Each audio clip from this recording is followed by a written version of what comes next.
Good morning, folks. Good morning. Good morning.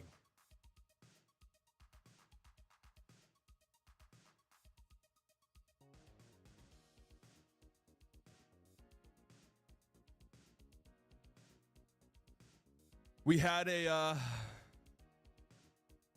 we did have a Shams bomb just a second ago. What did we end on with the Shams? Is it Shams bomb? Is that just what we're cool with?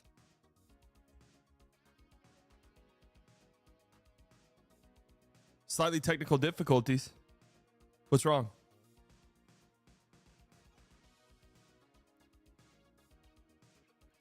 Why is everyone a Chiefs fan? You got to understand one thing. I'm a Ravens fan. This postseason. But Texas Tech, baby. I got to support my Tech boy. Got to support my Tech boy, my Tech alumnus. Oh, I will always have love in my heart for him because of that. So let's check out this Shams bomb real quick here. I graduated from Texas Tech. I'm what we would call an alumnus. Man, words can't describe how done I am with the fucking Jimmy Butler stuff. I mean, I just I don't care anymore. I get no. Wow. Okay. Let's just hold on. Let's do this really quickly. Let's do our streaks and then let's start the show with the Embiid stuff. I don't care at all about the Jimmy Butler stuff at all anymore. I really don't. The next time I will care is if he gets on the trade deadline. That's it. I do not care to hear another story, another propaganda scoop from one side to the other. I don't care at all. What a horrible saga. Where did Magic Johnson play college basketball? Michigan State. All right. Let's get the college basketball ones out the way. Which of these NBA players isn't top 5 in points per game this year? Okay. They could have made this kind of challenging, but okay. How many Heisman trophies did Tim Tebow win? My brain says 2. Yeah. Dude, fuck. Has there ever been anyone who's won 2?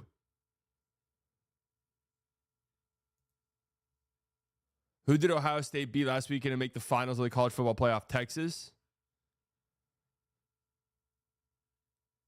This MLB team is the only one to not spend a single dollar in free agency this season. Marlins? That sounds like a Marlins thing to do. All right, nice.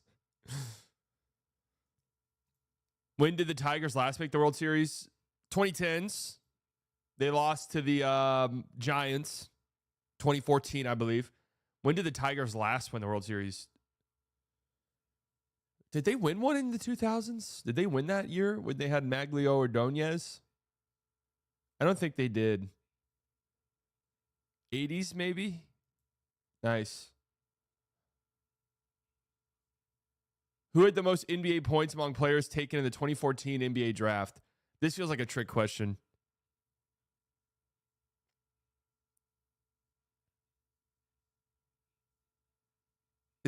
I'd be surprised if it's not Jokic. Okay. How many World Series have Canadian teams won? 2. Oh, man. Are you serious? Would I have gotten this right? Which of these schools has John Calipari never coached at? He's coached at Arkansas.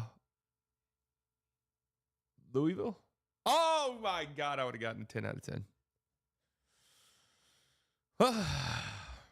That sucks.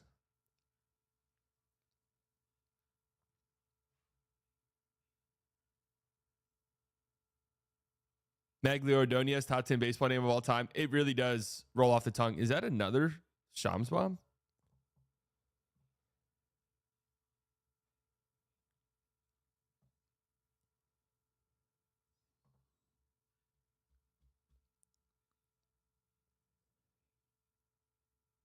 Unbelievable. The Jimmy stuff's just getting annoying because he comes off really poorly in all of this shit, to be honest with you.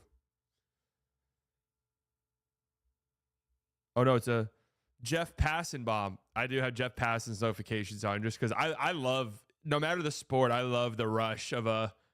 I'm not going to lie, during like hockey trade deadline, I'll see people tweet about a hockey move. I will not know anybody involved. I'll be like, fuck yeah. Snevechkin just got traded for Shui Hailuk. It's a huge move.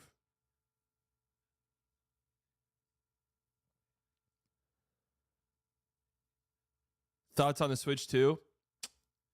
Maybe I just don't get it. What, is it just bigger? Is the hardware better? That's all that matters.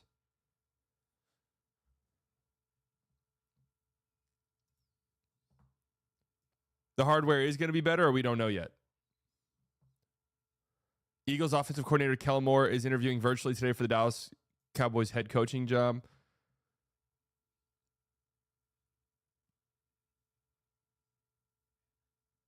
$720 to $1080. I mean, I'm probably not going to buy it either. I have to start being honest with myself with some of this stuff. Like my virtual reality headset was one of the biggest wastes of money I've ever had. It actually might be the biggest waste of money I've ever had. One of the most irresponsible purchases I've ever done. It actually is probably the most irresponsible purchase I've ever done. Straight up.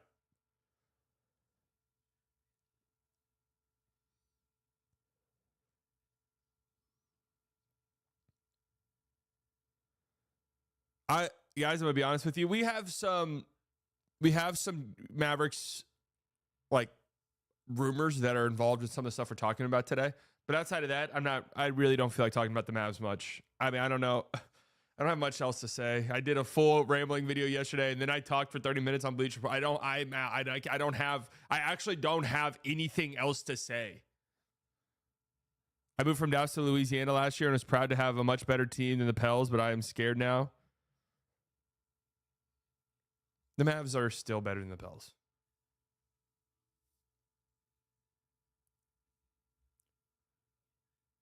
About a $500 pair of headphones, not VR though. No regrets here.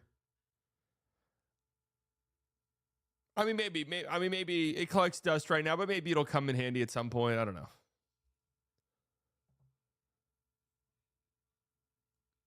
Switch 2 is gonna bang. Did I play my Switch 1 enough to really justify spending $700 on the Switch 2? I guess that's where I'm at. I'd have to think about it.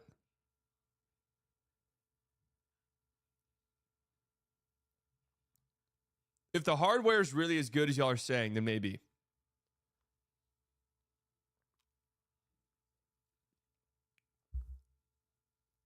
What banger games? I mean, they're gonna have a Mario game, which will probably be incredible.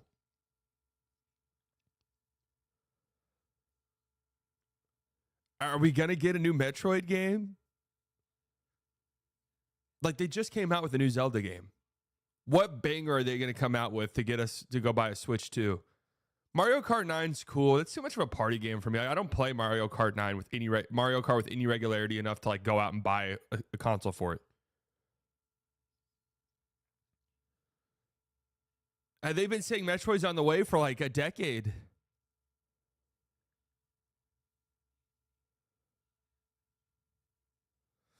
My favorite game of all time, I've talked about this before, probably Mass Effect 2. If I just had to pick a game, Skyrim's obviously up there. Do you actually have time for games like that to be worth it, though? That's a good point. I don't know. I will say my sleep schedule's actually fried currently because I have been grinding out some Marvel Rivals. And I don't have time. I don't have time to play video games, really. So I create time by tapping into my sleep schedule. Bad choice. Logan with the 2. Any update on Luka? Mavs need him bad right now. That they do. No, I mean, it sounds like they're pretty confident that he'll be back before the All-Star break, which would be pretty big.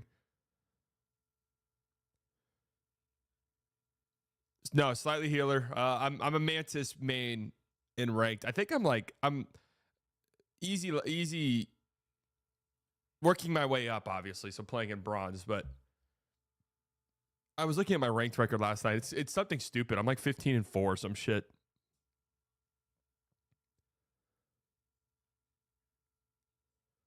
Mantis is my big one. I play it on my PS5, but my PC could definitely handle it. I don't know my specs off the top of my head. Why did my membership cancel itself? Did you get it gifted or what?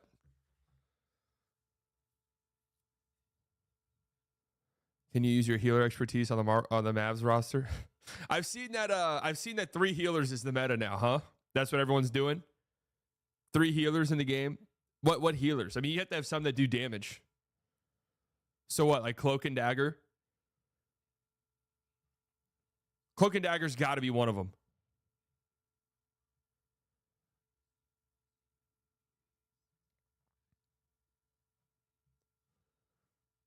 Three healers, 3 tanks. Oh, God. Add passive regen. Invisible Woman. So Hulk, isn't it Hulk and Iron Man, right? Hulk and Iron Man are like this insane duo because they have a team up ability where Iron Man's just like 2 hitting people. Yeah, Luna Rocket. Luna Rocket's fucking ultimate is ability lasts 30 seconds. Was Pac-Man ever fun for y'all back then? Bro, how old do you think I am, bro? Pac-Man?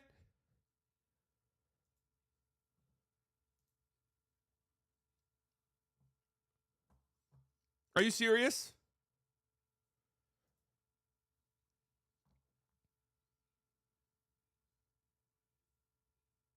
Brother, I was playing Turok in Time Splitters.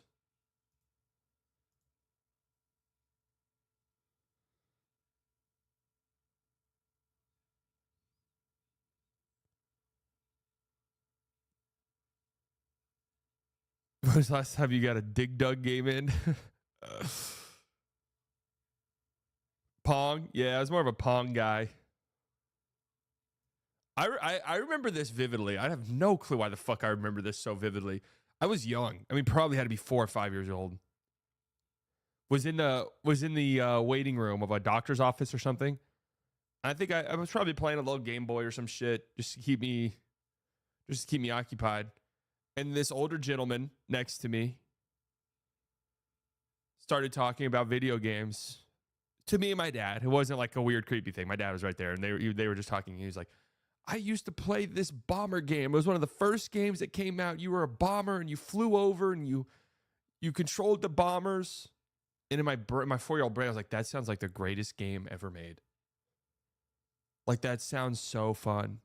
But then as I got older, I realized it was probably some dog shit ass, like, Asteroids game or whatever that game's called. Not dog shit, but I mean, just old. Clemmy, welcome to the Slightly Delusional Club. Like, we probably played Flash games that were better than that.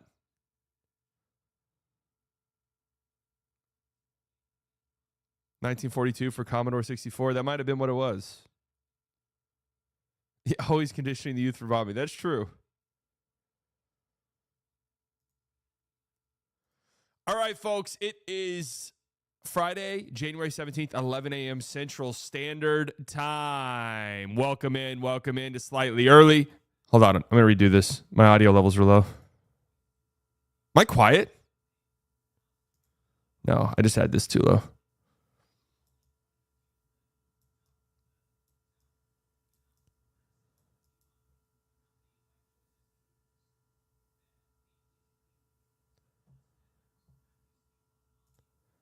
Now it's too loud? Get over it. Wait, why is it so loud?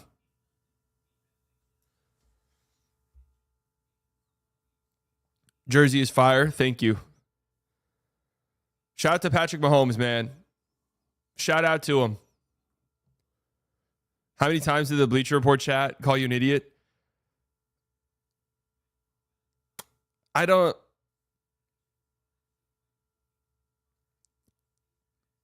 know how many people are in there. The chat's not very popping.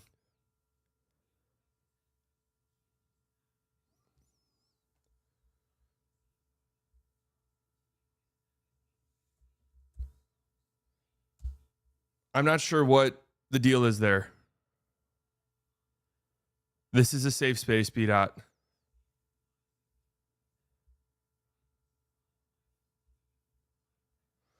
Yeah, I mean, here's the thing about the Bleach Report streams. I'm very happy about doing them.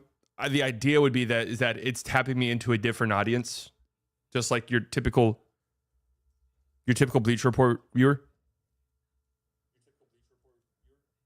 who isn't like watching the streams on YouTube, obviously. But if you're watching the streams on YouTube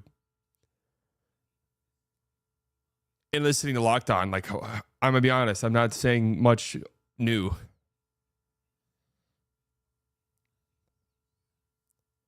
Maybe that's it. Maybe I have to start saying, hey guys, I'm not talking about this until my Bleach Report stream on Thursday. Tune in. All right.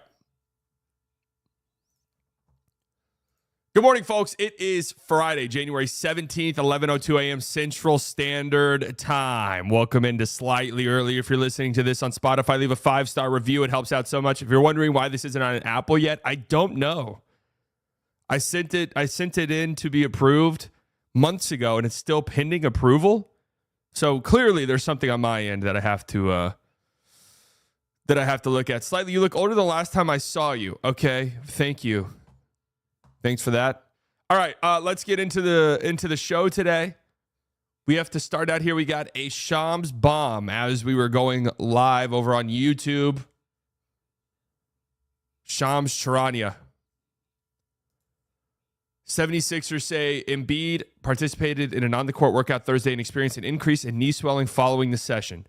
This is quoting a tweet where he said, 76ers Joel Embiid will be reevaluated in 7 to 10 days. He will receive treatment to address swelling in his left knee.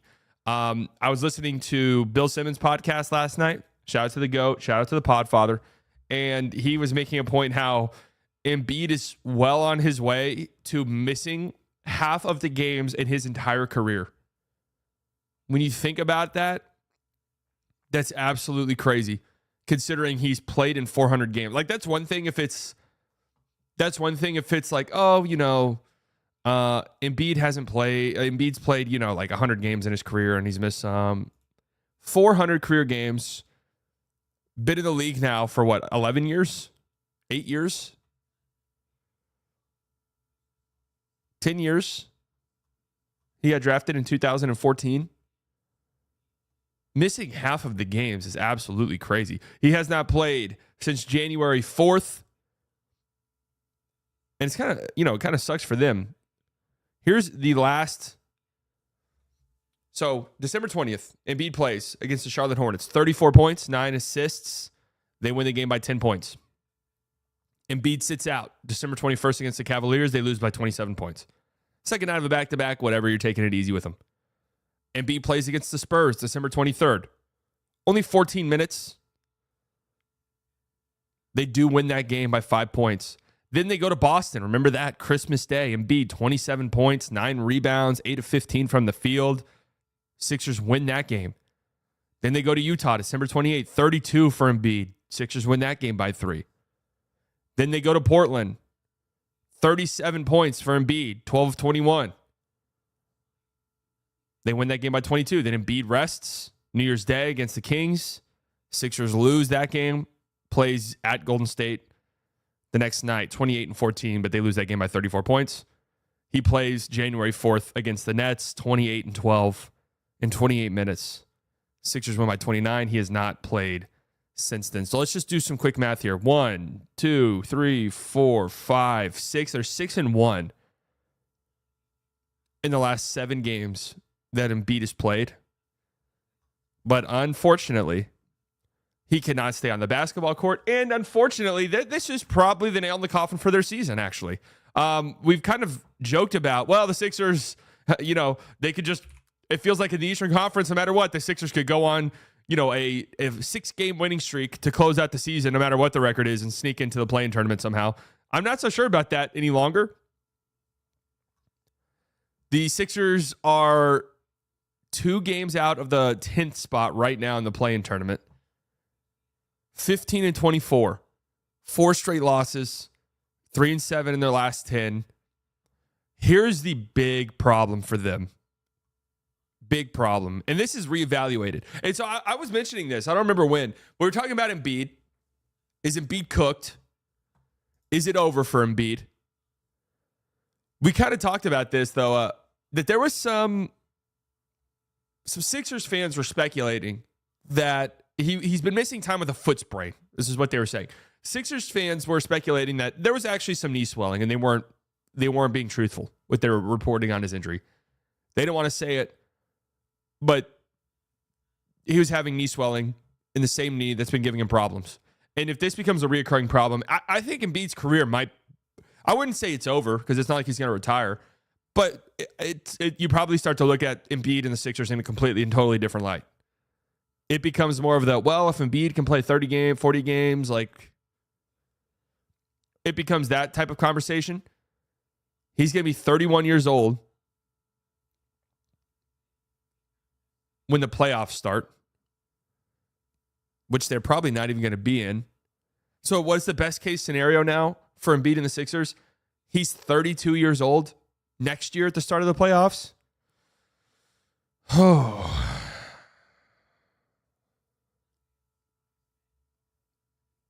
Man, it's sad. It really is. AD's turned it around. AD's been an injury-prone guy. He's not had anywhere near the level of injuries that Joel Embiid has had. Anywhere near. But as I was saying, this is where things get interesting for the Sixers because, God damn it, would you believe it or not, they owe somebody their pick. It's top 6 protected. Go ahead and take a guess. Go ahead and take a fucking guess.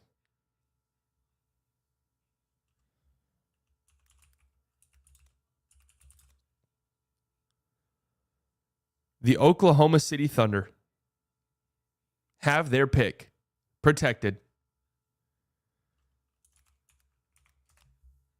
So now all of a sudden, the question becomes, it's 1 through 6 protected. So the Sixers could very realistically get the 7th or 8th pick in what's a loaded draft, and it go to the Oklahoma City Thunder.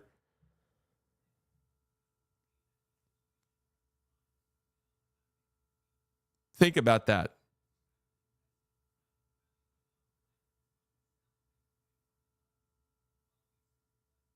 Think about that. So if you're the Sixers, at what point do you say,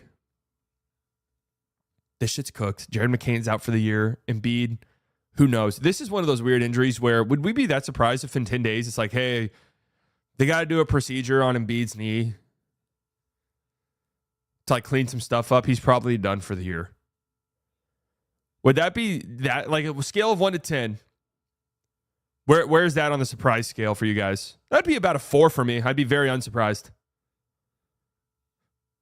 Would a team accept a trade of like Casey Wallace, number 7, and 2 other 2025 first-round picks for the number 1 pick? No.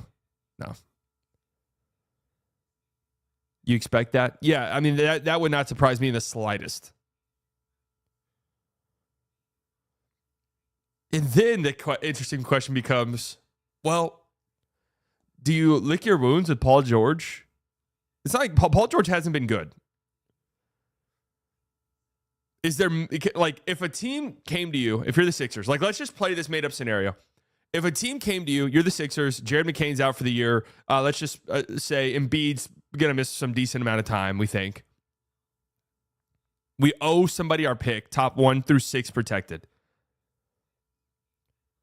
If a team knocks on our door and says, hey, look, we don't love the Paul George contract, but we're kind of desperate. Like, we'll trade you, pennies on the dollar, but we'll take them off your hands.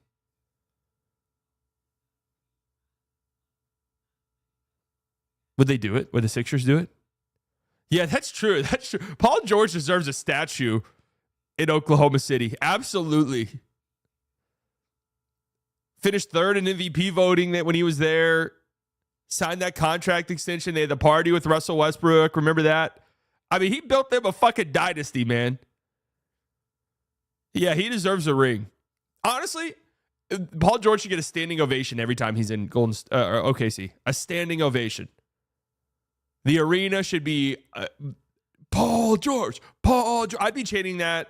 You know how like in football they have songs and chants and stuff like that. They should do that. They should do that at Oklahoma City Thunder games where they're just chanting, Paul George. OKC is going to trade Dort and Ujman Jang for PG, and he's going to be healthy for the rest of the contract because their medical staff rocks. That would also be a funny outcome. If I'm the Sixers front office, I move off Paul George and Embiid, maybe even trade Maxey and into rebuild mode. Nobody's going to want Paul George, though. I mean, I was just kind of throwing a hypothetical out there. Nobody's going to want to trade for him. Also, I mean, what would Embiid's trade market look like? Yeah, the Embiid trade market, what would that even be?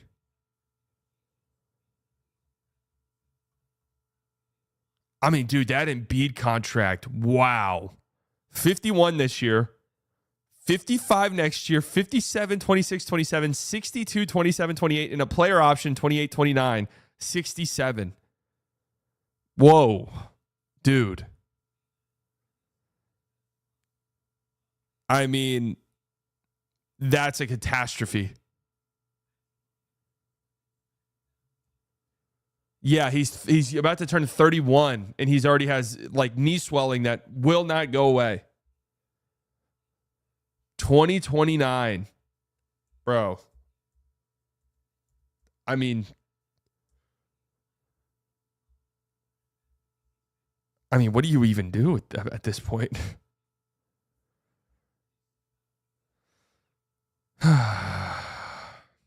Unreal. I mean, I would be, I honestly, I would actually, let's go back. I'd actually be surprised if he doesn't get shut down for the season. I would. Embiid's not going to retire, dude. Well, why retire? Worst case scenario, yeah, you'll be a villain. But hey, oh, my knee hurts. Like, I can only play 30 games this year, guys. But pay me my $67 million, please.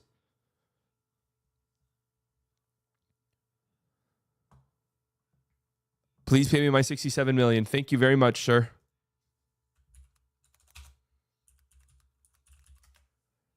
It's in Philly's best interest to lose games and keep their pick. I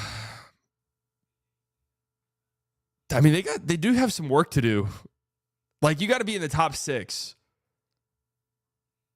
They'd really have to bottom out.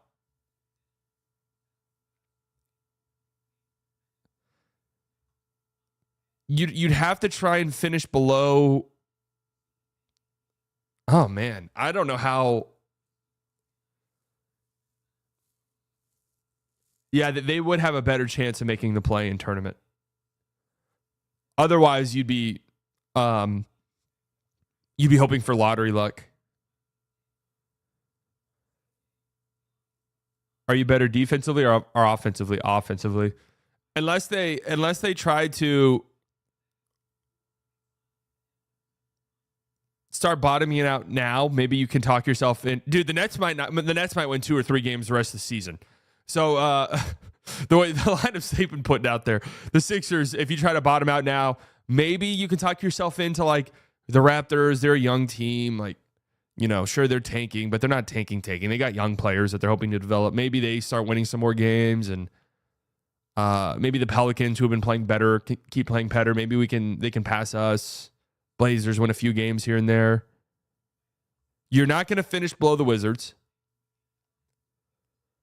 You're not going to finish below the Hornets. You're not going to finish below the Jazz.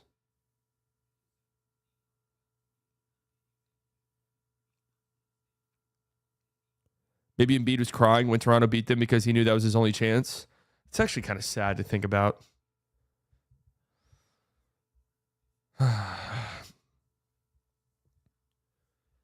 So I'm looking at Sixers fans are very upset, and I don't blame them. They've been stringing along this knee sprain thing. and have had him questionable for weeks. And I've been seeing Sixers fans for weeks have been like, no, there's got to be swelling in the knee. Like, they're not telling us, but there's swelling in the knee.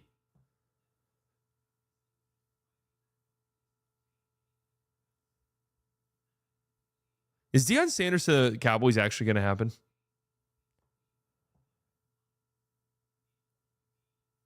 Yeah, the Thunder doing the thing that every rebuilding team with salary should do. We'll facilitate your trades for big contracts. You got to give us a pick, though. Every team should do this. It sounds like the Raptors want to do it in a Jimmy Butler trade. That was a funny report. The Raptors like, yes, please trade us your dog shit contracts. Every team should be doing it. Let's talk about this really quickly, okay? The Oklahoma City Thunder and the rematch. I love that they were marketing as that. I do. That was sick. The rematch. The Cavs and Thunder game, one of the best regular season games we've had this year. Last week, where the Cavaliers beat the Thunder, 10-game winning streak versus a 15-game winning streak. First time that's ever happened in NBA history. Those two teams met again last night and belt to ass the Thunder from opening tip-off. Completely and totally dominated the Cavaliers, led by Shai Gilgeous-Alexander, 40 points in 29 minutes. Incredible performance for Mr. SGA himself. I mean, dude, they had Brandon Carlson knock down 3 threes. Brandon Carlson knocked down 3 threes, folks. And, I mean, the Thunder shot 53 threes in this game. I'm interested to see what their shooting percentages were before the fourth quarter where they couldn't make a single shot. Adam Flagler was 0 of 8 from 3 in that fourth quarter. Just let that shit fly. But, yeah, the first meeting between these two, the Thunder just really weren't making any shots. The Cavs are playing some good defense, though. If the Thunder are making threes, and their starting group wasn't even really hot from 3 outside of Lou Dort, but if, like, Lou Dort catches fire from 3 in the game, or you have games where, like, Aaron Wiggins will catch fire from 3, Isaiah Joe is obviously liable, it's really difficult to imagine beating this team. It really is, because their defense is going to be elite no matter what. They're going to force turnovers. They're going to get out and run. You know Shai's going to drop 30. If they get 3-point shooting from their other guys, I really don't know how you beat this team other than just being huge. Just being way too big. Cavs play bad this game, though. Yeah, I mean, they didn't play a great game. They turned the ball over 21 times. They don't turn the ball over really ever as a team. But the Thunder forced turnovers. I mean, that's what they do. I mean, 21 turnovers to 6. 15 more shot attempts. You get out rebounded by 10. You still have 15 more shot attempts. No, Lively's already been ruled out. So a great performance by Shai Gilgeous-Alexander. And this leads to the latest MVP ladder where Shai Gilgeous-Alexander remains as number 1. I usually don't talk about the MVP ladder. I don't like the idea of a weekly updating MVP ladder. It doesn't make any sense to me whatsoever. Feels like more of a monthly thing. Cat's up to 4. That's great to see. Cat's been incredible this year. Wemby is at 5. Remember my bold predictions, my 2025 predictions? I said this was a few weeks ago. I think Jokic was still the betting favorite at the time. I said Shai will win MVP comfortably, and Wemby would finish 3rd. We'll see if that happens. Partially because I feel like the Bucks just aren't going to be. I don't think the Bucks will be good enough standings wise. Then you have Tatum at 6, Donovan Mitchell at 7, Alp at 8, Cade Cunningham, huh? Look at that. Cade Cunningham at 9, AD at 10, and then you got Brunson, KD, LeBron, Domas, Trae Young all getting honorable mentions. Let's talk about Shai Gilgeous-Alexander for a second. I tweeted this out yesterday. I'm genuinely curious. What would have to happen for Shai to not win MVP at this point? I really can't think of it. Obviously, outside of knock on glass, outside of injury and then missing the 65-game threshold, I can't really imagine a scenario at this point. People are tweeting me, the Nuggets get home court advantage. That's not good enough. That's not good enough. The Thunder are on pace to win 70 games.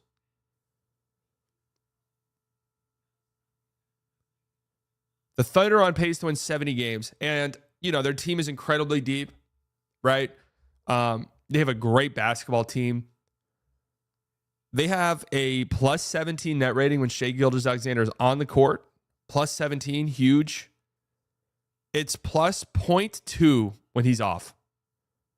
That is a whole 17-point swing. So, yes, they're an incredible team. They're on pace to win 70 games. They really only have that pace when Shai Gilgeous-Alexander is on the court.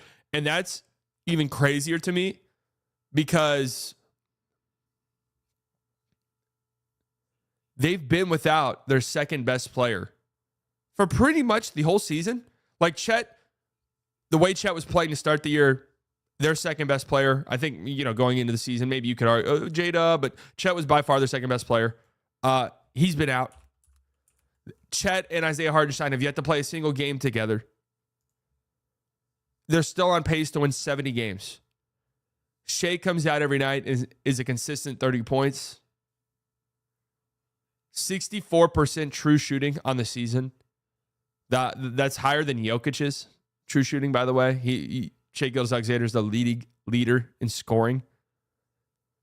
That would be the 7th best true shooting percentage ever among players with 20 or more shots in a game, who average more than 20 or more shots in a game.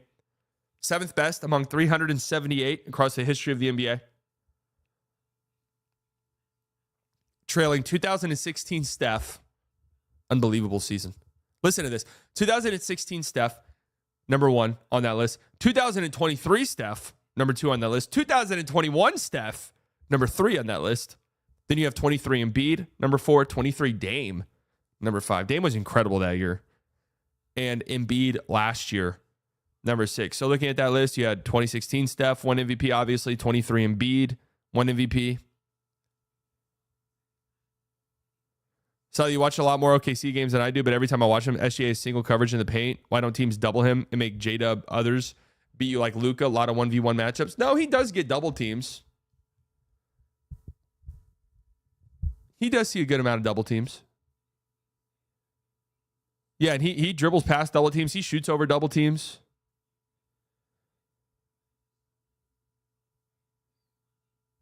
But the Thunder are also a great cutting team.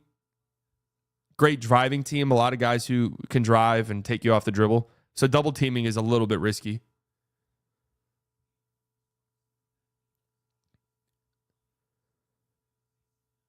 On pace for 70 wins is just crazy to me. Estimated plus minus, which, you know, I've said a million times. I said this last year too. These catch-all stats, I don't think are very good. I don't think basketball is a sport to have catch-all stats. There's just too much context involved. But I think EPM matches the eye test the best. Like if I were to look at the top 50 players by EPM, that one's the one where I'm like, okay, this like feels about right. He's plus 9.9 EPM this season. That's first in the league by a comfortable margin. Only 3 guards in the history of EPM. I think the stat goes back to like 04, I want to say. Only 3 guards have had better seasons. 2009, Chris Paul. Chris Paul and the Hornets, dude, was fucking unreal. 2019, James Harden. In 2016, Stephen Curry. EPM doesn't even tell you the formula. It's like a glorified 2K rating. Yeah, but if we were just to go look at it right now, it does feel the most accurate. Now, people need to understand, they changed their formula this year, and I've seen this. This is their expected one, which I don't understand it, and I don't really get this formula, and I hate that it's become like their default one on their website. Like early in the season, people kept sending me the Luka expected EPM. They're like, see, he's 3rd in the league. I was like, this isn't the stat you fucking think it is. Yeah, Shai's number 1 in EPM. Plus 9. Jokic 8.2. I mean, look at the lead they have on everyone else. But I look at this list and I think, okay, that feels kind of right. You know, Tatum 5th. I don't know about that. Franz 6th. Okay. Maybe there's some flaws here. I love Franz. Top 6 player in the league. I'm not so sure about that. Can you explain EPM to me like I'm a toddler? Estimated plus minus. I mean, we don't know their formula.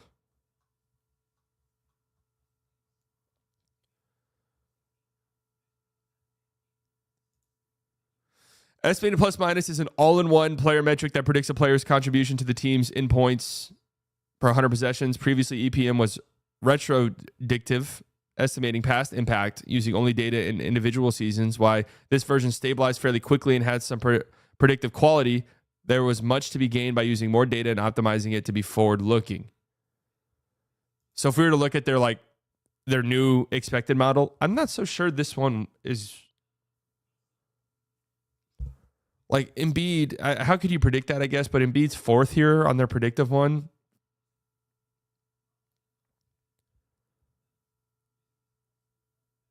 Are you telling me an unknown formula has gifted Jokic an MVP last season? I mean, to be fair to Jokic last year, still think Luka should have won the MVP, absolutely.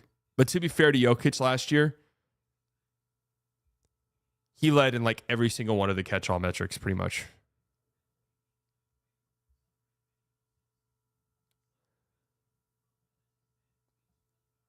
So that's Shai's estimated plus minus. Here, like, I saw this stat today on Twitter.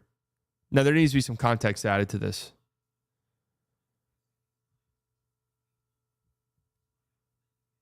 He is shooting better from 2 than prime Shaquille O'Neal. What?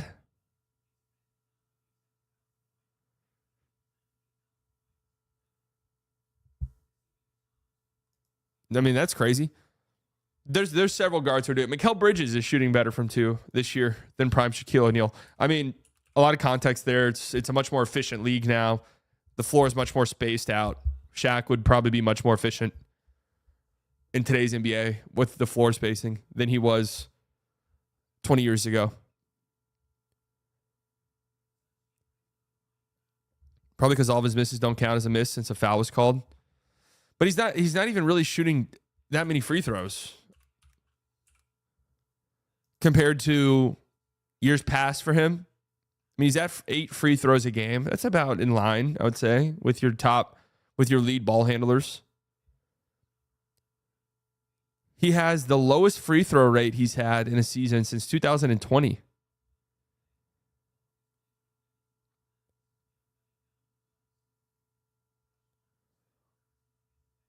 Let us spread the propaganda. Mavs fans need this. What propaganda? Why do you think SG has so many haters? Because he does draw a lot of fouls. He plays the herky jerk style, goes to the free throw line. People inherently don't like that. But he really hasn't been shooting free throws at that rate this year. I mean, he just hasn't. Shai's actually been insane this year. The efficiency is unbelievable on very difficult shots. With that being said, he doesn't get doubled, so I'm curious to see how he responds to that. He does see double teams, though. Yeah, every superstar foul grifts. Nobody would admit it about their favorite guy. Everyone does. It's part of being a star. Every star goes to the free throw line a bunch. It's a skill to have. It's a skill to have. To be crafty enough to draw fouls. Hey, I got that, Luka. I got that low dribble pickup. A double team comes, help comes. Somebody's digging at the ball in the gaps. I'm low dribble pickup. I'm going to the free throw line. It's a crafty move. Hey, I'm SGA. I'm Luka. I'm getting you up in the air on a up fake. You're jumping. I'm going to the free throw line. Because you have to respect my shooting so much that you're up in the air the moment that I raise up. I'm going to the free throw line. Hey, I'm Luka. I'm Jokic. I'm Shai. I'm LeBron. I'm AD. I'm Embiid. I'm Giannis. I'm so unstoppable when I get downhill. I'm strong. I'm a great finisher at the rim. I'm Jalen Brunson. You have to foul me or else I'm making a layup. Brunson taught the whole Knicks the low rip through. Yeah, it's a great move. Bro, I do that shit in 21. There's not even fouls. I get fouled you get fouled so easily. It's like it's an overpowered ass move.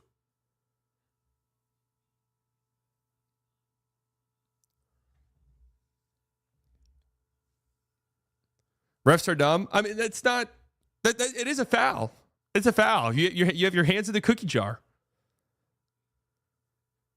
SJ gets a bad rep because he spent a few years being a straight grifter before he was actually that good.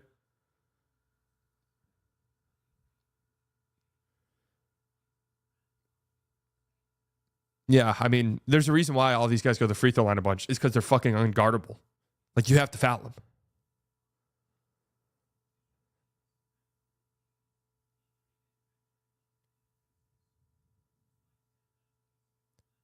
How is SGA a grifter? I never fully bought into the SGA grift thing, to be honest with you. He's just very crafty.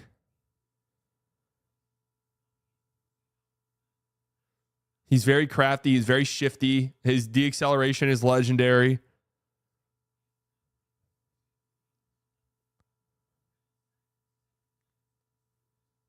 Maybe it's time to admit the Mavs would have been better off if we were tanking bad early on in Luka's career. The end of Dirk's, he was way too good, too fast. No, I mean, I think pretty much everyone would agree with that.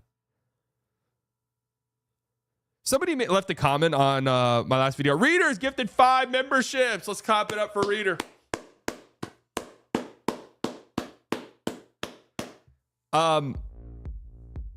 Somebody mentioned this. It's like, it is kind of better to draft a guy who comes into the league good and you see that he's a future star in the league. And then you could still kind of be bad and then build out your roster from there versus bringing in a guy who's like almost immediately transcendently great. Like Luka was all NBA first team, second year in the league.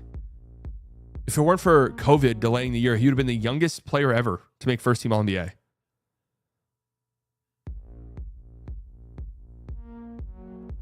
I mean, he's grifting for fouls, sure. I mean, but like every great scorer does in some way. There's maybe a handful of guys.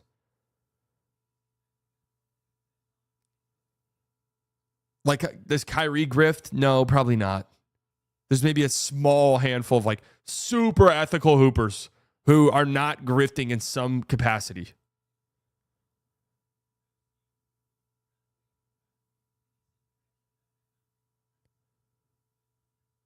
Celebrating Bachelor Weekend. Hey, congratulations, Reader. Kyrie needs to. Yeah, Kyrie probably should be going to the free throw line more than he does. Absolutely.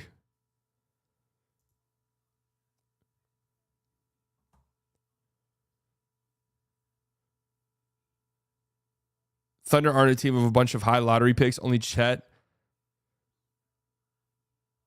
This lose for multiple seasons for a team of young players idea doesn't work.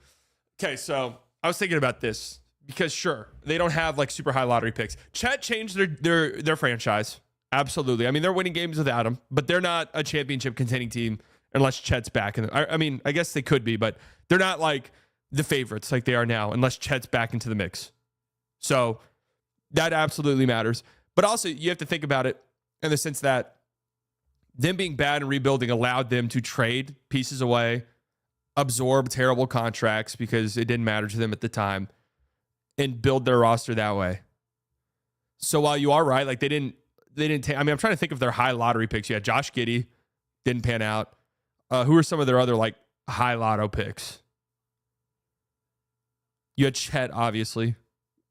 Huge hit.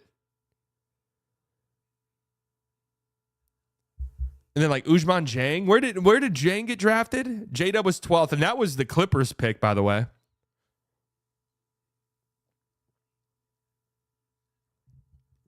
That wasn't even their pick. And yes, it helps that Shai, nobody could have expected this. And I loved Shai. I was nobody could have expected this shit. If anyone says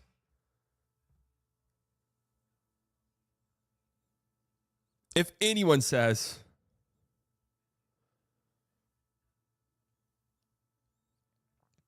oh, we actually have some Mavs trade news. Nice. If anyone says they expect this out of Shai, I think they're lying to you. I don't want to be self-glorifying, but your chat is better than their chat. I think there's a bar hit in there, but I'm not quite getting it. The Clippers certainly didn't expect it. No, of course not. Cason Wallace was technically 10th.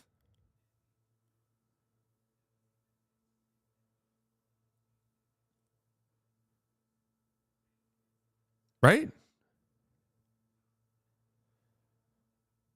They traded in that pick. What was that trade again? Topic. Do you think Luka's still the best player in the world? Well, I mean, I can't say that this year. Best player in the world to me is a fluid thing. I know some people are like, you got to come take the thing. For me, it's a fluid thing. I thought Luka was the best player in the world last year. Absolutely. They got Chet, but we got Maxi Kleba. Is Brett Siegel... Is Brett Siegel somebody that we trust?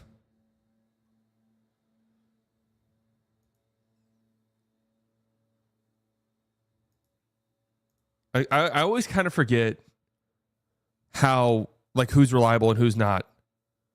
Like Evan Siddery.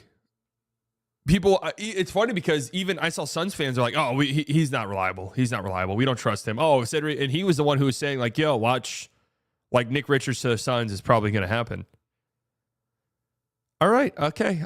We got some trade news to go over. And best part about this, not only is it trade news, it's trade news that might involve the Dallas Mavericks, folks. And we're not talking about Jimmy Butler trade stuff. I will not speak on Jimmy Butler trade stuff until the trade deadline. Okay, that's something that unless it's in an article or something that we're looking at, I don't want to discuss Jimmy Butler trade stuff. I don't give a shit any longer. All right. New Siegel scoops. Okay, all right. Hey, I like a Siegel scoop. I like the Haynes briefs. I mean, I like it. I like everyone saw Woj bomb and they said I need to get my own. I need to get my own. I like it. Siegel scoops, good. That's a good one. And maybe he's been saying this. I'm not entirely sure. I haven't. You guys, I don't keep up with trade slop until we get to around this time. Avoid paying full price. I thought they got rid of these things. All right, let's see it. This is an article by Brett Siegel over on clutchpoints.com. Paul with the 2. Hey, can we talk about Jimmy Butler? Hey, did you see the latest Jimmy Butler? Less than 3 weeks stand between now and the February 6th NBA trade deadline. Damn, that's crazy. I'm going to have to do my trade prediction soon. See the Mavs Digest Nico video? So I haven't watched the video, but I was DMing him. My man Marcel. Love Marcel. I really do. I think he's a great guy. I haven't watched the video, but I think I know what it was about. I guess the guy who was the source also tweeted me and Nick, and I was joking around. I was like, ask him about Herb. And I never saw that he replied, but he did. I always take that shit with such a big grain of salt, to be honest with you. I respect that. Respect to that guy for thinking of me whenever he saw Nico Harrison, but I always take that shit with a grain of salt. I hate digest clickbait titles. I think they're hilarious. I think they're so funny. And the game is the game. You got to understand that. I like Marcelo, but I hate posting screenshots of this guy's actually an insider. Shouldn't you protect sourcing? Oh, is that what he did? He protect. I need to go and watch the video. I haven't watched it yet. But no, I mean, if the guy's cool with it, which I think the guy was cool with it, you don't have to protect sourcing. All right, so here's what the guy tweeted me. I'm at the Mavs Pels game. I'm sitting next to Nico. Ask him about Herb Jones. I did. You'll never guess his answer. Here's what and I never saw that, and that was it. I mean, a GM's not going to tell a fan at the game, like, hey, man, yeah, I'm trading for Training for Herb Jones right now, actually. And then it was like, he was on the phone the whole game. It's like, yeah, well, I would kind of hope so. I mean, these guys are probably on their phone. It'd be funny if he was just on, like, you know, playing Clash of Clans.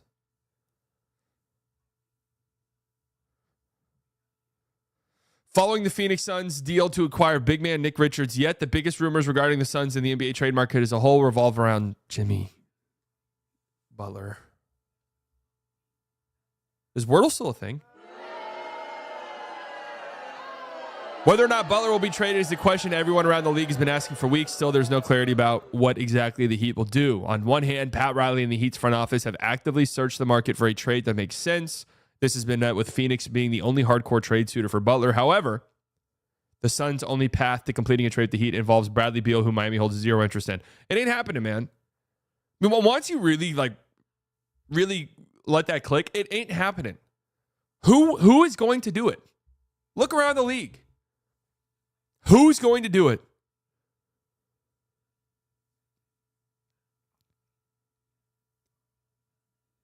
Raptors? I don't even think the Raptors want to do it. It wasn't part of the reporting there for the Raptors. Paul at the 2, yay, Butler talk. Thank you. You guys are welcome for the Jimmy Butler talk. We got sucked in.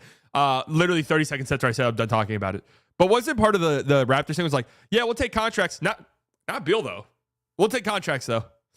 We'll take other contracts. We don't want Bradley Beal's contract, but any other contract we're in on. But then, yeah, what if Beal says, I don't want to fucking go to Toronto. I don't want to play in Canada. Now what? Butler was given a 7-game suspension by the Heat amid all. Okay, can we just I'm skimming through the Butler stuff right now to see if there's any actual real interesting tidbits here. He's supposed to potentially play tonight. We shall see how that all goes. Butler was to wants his way. Truly goes to Phoenix. It's like you have to wait until the offseason. How is that even going to work? Like, how would it even work then? So the Bucks actually, let's actually talk about this because the Bucks are actually a little bit interesting now. It kind of makes sense. They're sort of desperate. They're old. They're very old. Chris Middleton's been coming off the bench. I could see a world in which that happens. They'd have to do some clever maneuvering, though. Miami wouldn't necessarily be inclined to make a deal with an Eastern Conference rival. Man, you guys aren't winning shit. Just be serious with yourselves, okay? I hate that.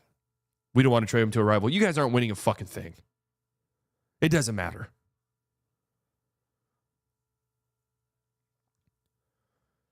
This has been done by Butler's camps for a few teams, one of which was the Memphis Grizzlies. That was interesting that the Grizzlies were interested. That was a little bit interesting. Okay. Can we get past the Jimmy Butler part of this? Yes, I was just about to ask, would the Heat be super interested in Chris Middleton, or could that be a rerouted thing? And then yes, the Kevin Love, I'm not fucking leaving speech Leonardo DiCaprio gave while portraying Jordan Belfort in Wolf of Wall Street with the caption, "Live look, Jimmy after his meeting with Mickey got my joy back on Thursday afternoon." Jimmy Butler liked the post. Okay. Strange. All right, here we go. We're past the Jimmy Butler stuff. Thank God. I didn't know that they had headers. Otherwise, I would have just skipped right through that. My bad, guys. All right, Cam Johnson. We've heard nothing about Cam Johnson recently. It's getting to the point where, I don't know. I'd kind of be surprised if he gets traded at this point. After trading Dennis Schroeder to the Golden State Warriors and then dealing Dorian Finney-Smith to the Los Angeles Lakers, the big question about the Brooklyn Nets revolves around Cam Johnson. Out of any player in the league, Johnson is the one who's generated the most buzz leading up to the trade deadline. Could be the best player traded at this deadline. While landing Schroeder, the Warriors also attempted to swing a deal for Johnson to add another secondary scorer on the wing. While the Nets' asking price exceeded first-round draft assets and young talent, Golden State backed out of the pursuit of Johnson, who is turning 29 on March 3rd. They should be asking for quite a bit. The Lakers also expressed interest. Johnson commands a vast trade market, sources says, with several playoff contending teams continuing to monitor his status. The Sacramento Kings, which Got a great win last night against the Houston Rockets. That game was incredible. That was an incredible game, an incredible ending. Jalen Green, is it happening? I don't know. Let's not talk ourselves too much into the Jalen Green stuff. But damn, he's playing out of his fucking mind. He's playing out of his mind. But the Kings, who I would have kind of scoffed at this a few weeks ago, maybe. Dude, they've been good. And they look pretty damn good. Cam Johnson would be pretty interesting on that team. He'd be really interesting on that team. I'm out on every Ignite draft pick. Dude, he's been good, though. Indiana Pacers, they've been really good. That was a fun game. I was watching that game on the stair stepper at the gym. You know, we're not the same, guys. You know, the film grinding, we're just not the same. I'm watching Pistons Pacers games on the stair stepper. What do you want me to tell you? Tim Hardaway Jr. had 12 of the Pistons' first 14 points in this game, by the way. Shout out to him. Seriously. He's been really good. And Malik Threasley. And then Isaiah Stewart and Pascal Siakam got into it. Miles Turner came up to like break things up. Isaiah Stewart goes, "Don't you play with Legos?" Fucked up, man. Nothing wrong with Legos. Legos are cool. But my number one thing that was in my head when I was watching that game was Isaiah Stewart. Why on earth would the Pistons trade him? He always gets brought up. Mavs fans always bring him up. Really, any fan base brings him up because they just look at the Pistons like, well, they've been shit forever, so they're probably trading guys. They should not and will not trade him.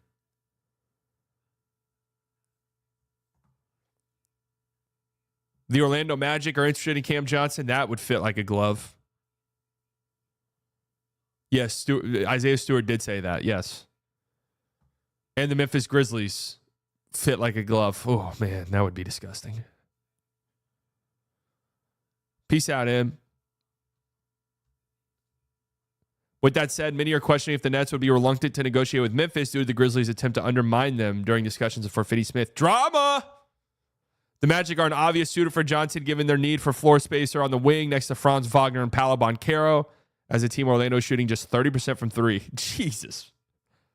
30? I mean, I knew it was bad. How comfortably are they in last? 30%? God damn. Orlando, give us one first for Clay.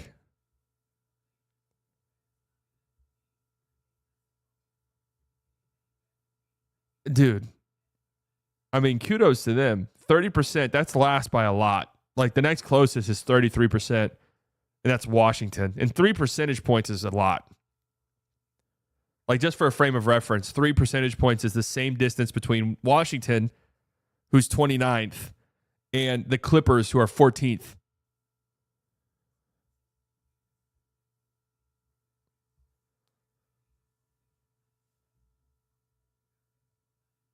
Crazy. 30. Jesus. Johnson has shot 42% from deep this season and ranks 23rd in the league with 107 made threes. He's good. He's really good.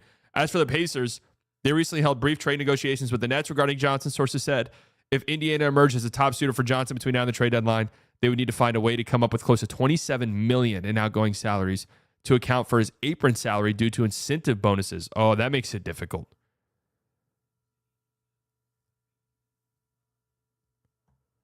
That makes it difficult. And I'm assuming we've seen mock trades, Pacers, Cam Johnson mock trades, and almost all of them include Jarris Walker. Dude, Jarris Walker's been playing really, really good basketball lately. Shout out to my guy, Jarris Walker. He looks good. He looks like a legit NBA player. We're reading this article right here about, I'm assuming they're going to talk about Daniel Gafford of the Mavs. Who's my rival? My rival's main? It's Mantis. Sacramento has checked in on Johnson's status numerous times throughout the season, both before and after deciding to fire Mike Brown. The Kings continue to search the market for upgrades using Kevin Huerter and Trey Lyles as their two main trade assets. It remains unlikely that the team would be willing to part ways with Keegan Murray or rookie guard Devin Carter, which could be a deal breaker for Brooklyn regarding Johnson. Yeah, I mean, Kevin Huerter and Trey Lyles. Woo! Yeah, I don't. It kind of sounds like Cam Johnson might stay put. I feel like the Grizzlies could put together a pretty interesting package of those teams that he mentioned. The Pacers, like, if Jarace Walker were available, that's a very interesting package. Which I don't know in his recent play if he would be. What were the other teams that we mentioned? The Magic could add some young players in there that are interesting. It would come as a surprise to many around the league if Oklahoma City Thunder were to break up parts of their locker room to pursue Johnson. At the same time, the Thunder could easily land Johnson given their plethora of assets. Man, I think if there's a deal there, they should do it. I don't know, though. We're not in the locker room. They might not want to mess up this tight-knit group or whatever, but if they feel like they can make it work for like Isaiah Joe and some other stuff, with like Isaiah Joe being the main rotation guy that goes out, maybe even Aaron Wiggins, but I really like him.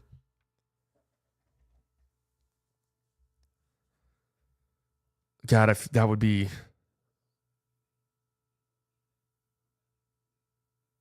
disgusting. Absolutely disgusting. Although the Houston Rockets have also been mentioned in league circles as a possible destination for Johnson, this organization has made it clear they don't want to sacrifice any parts of their young core unless trade discussions are centered around a star. Yeah, I don't see Cam Johnson making a lot of sense for the Rockets. Yeah, they're holding out for a guard. The Cavs would be sick. They don't have the pieces, though. Yeah, they don't have like any first-round picks to give up. Could Blazers reshape Western Conference as trade deadline sellers? Who's going to want Ayton? Robert Williams, I see, he's like just commanding a few second-round picks, not to mention the Dallas Mavericks and Minnesota Timberwolves both find themselves in the play-in region of the standings. Well, put some context there, buddy. Put some context. There's a big unknown right now as many organizations are watching Portland to see if they will be true sellers over the next few weeks. Last season, Portland approached the deadline with caution and only made one move to add Delano Banton. Is that really all they did?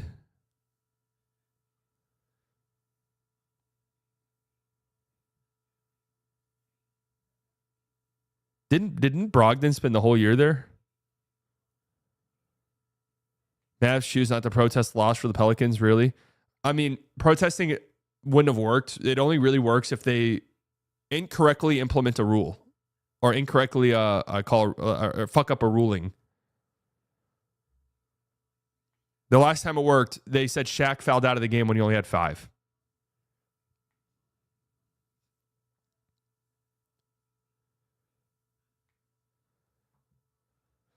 At the very top of the trade deadline questionnaire list for the Blazers is the status of former Boston Celtics center Robert Williams. What would be the point of not trading him? Like if a team were to say, hey, like we know he's injured, we know he plays 5 games a season, but we'll trade you a few second-round picks just to take the risk that maybe he's healthy. We need some center depth. Like, do it. If you're the Blazers, do that. Say yes to that immediately.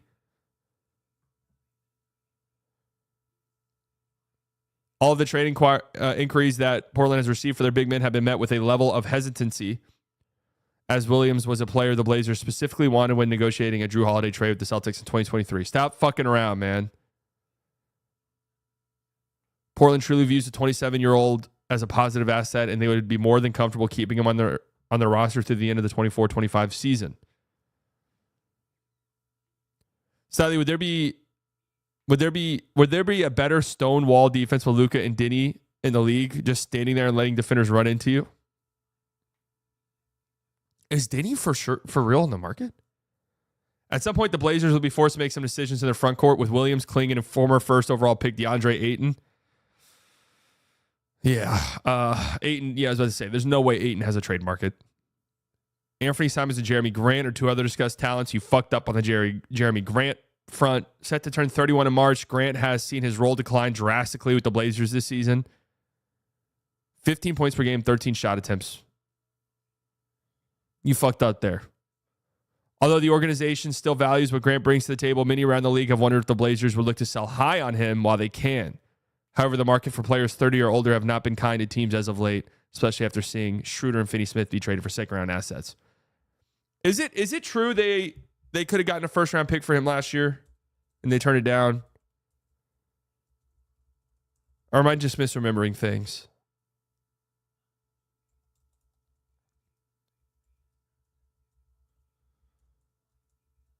Am I misremembering things? Trailblazers have lowered their asking price on Jeremy Grant. Portland would be willing to part with Grant for one first-round pick and a promising young prospect instead of 2 first-round picks. Oh, okay, great. This is from... Wow. The Lakers were willing to trade 2 first-round picks for Jeremy Grant before Pelinka backed out.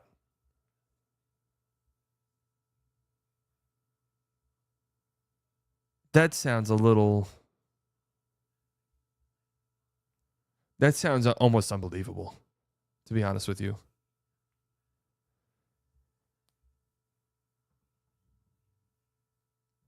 Grant could be a very valuable talent for multiple playoff contending teams around the league, which makes him another under-the-radar type of player to keep an eye on ahead of the trade deadline. I still think Jeremy Grant could be good for a team, for sure. What is he, year 2 on that 5-year deal? 31 years old.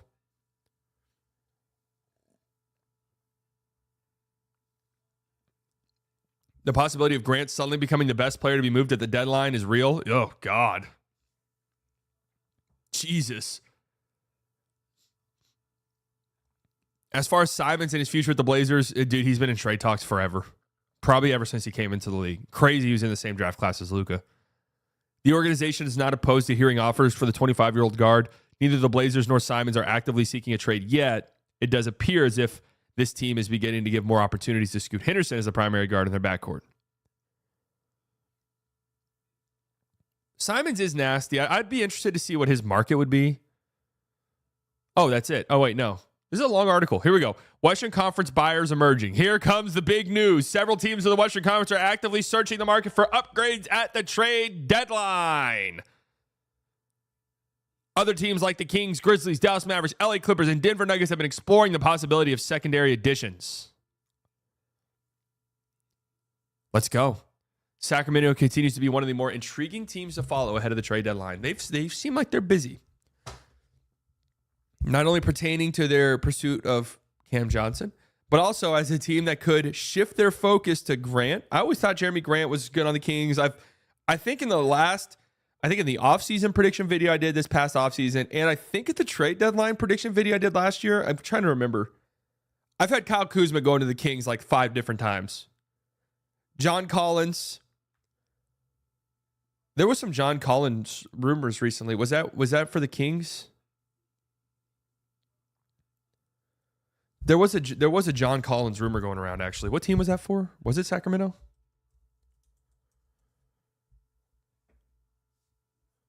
The Jazz and Kings have, this is from Evan Siddery, Incendiary Bomb.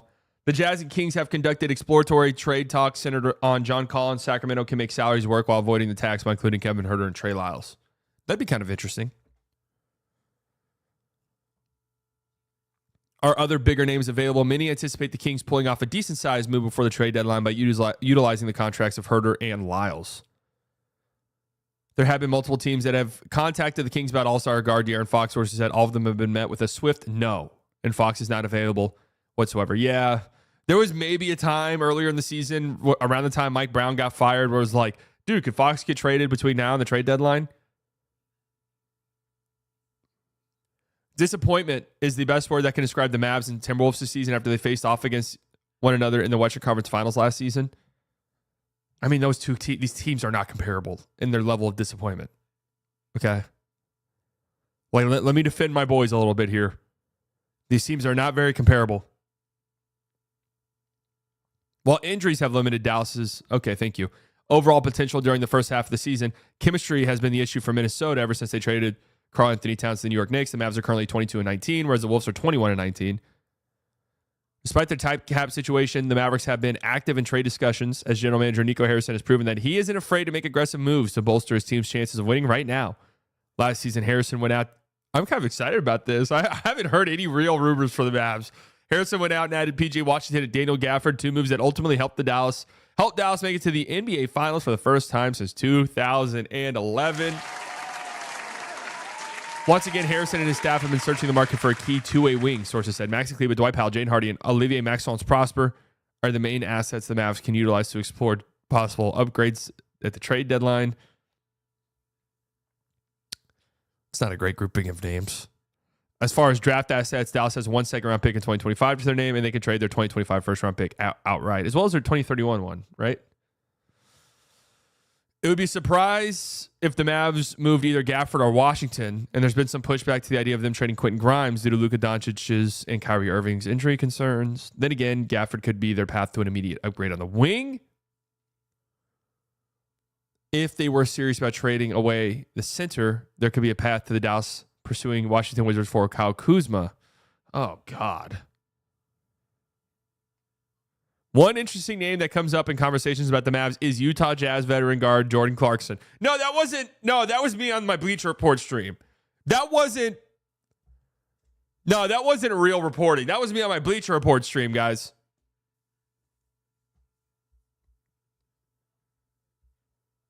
Surely not, right?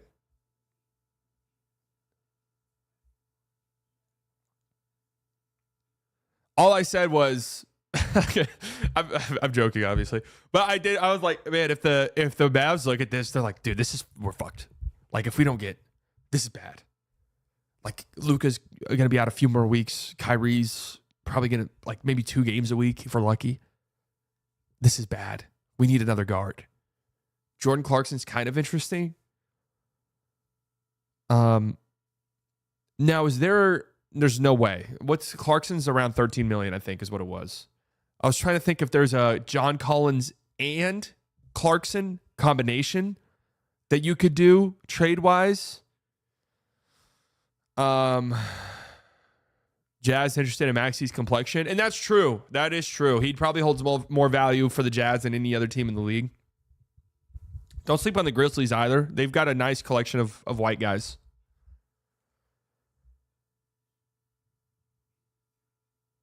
So did you see Jason Gallagher congratulating Trey Murphy for becoming the first community-noted highlight in NBA history? Dude, I'm still sick about that, man.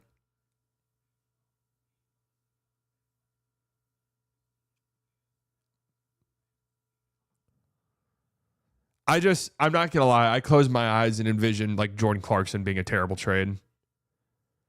I don't know what it is, but I just closed my eyes and envisioned him shooting like 49% true shooting with the Mavs. I don't know why that's the case, but it is. I think that'd be a very reactionary move. I'm sure you could probably get Clarkson for like Maxi.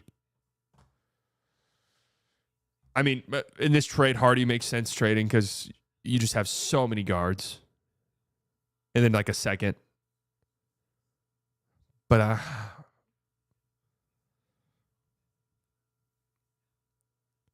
I really don't know. Unlike the Mavericks, there is a much different philosophy that exists in Minneapolis. The Timberwolves are essentially married to the roster that they have constructed with no real wiggle room to make moves around the edges before the trade deadline. Yeah, the Wolves probably aren't going to do much unless it's trading Julius Randle, which I would be shocked. No way they trade Dante DiVincenzo. None at all. What up, T-Love?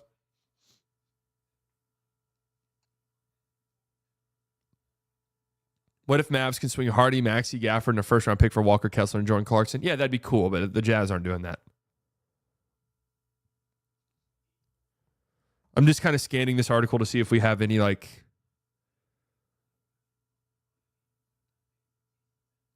to see if we have any, like, real big scoops. Yeah, Anthony Edwards, he's a quote machine, man.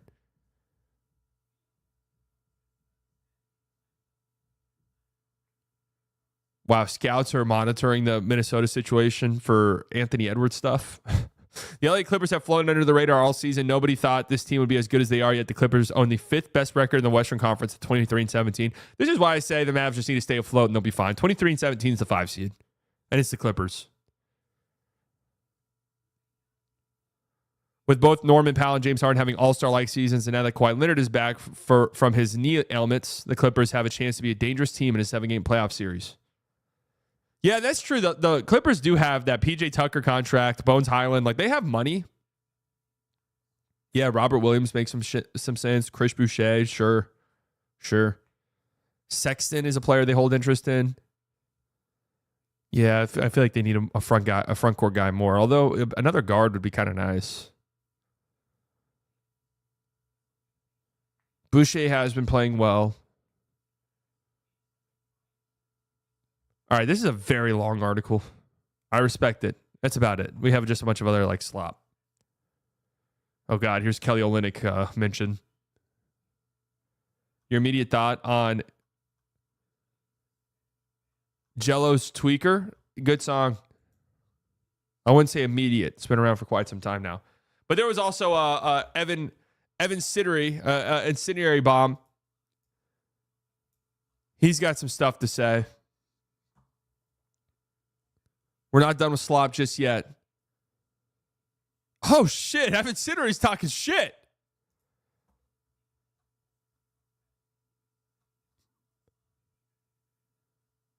Oh, Evan Siddery's begun. Hey, wait, what? He's leaving us? He's going to Pro Football Network to begin covering the NFL. This will not impact any of my NBA reporting. Okay. Thank the Lord, because you're not an NBA source. Please stop the tweeting.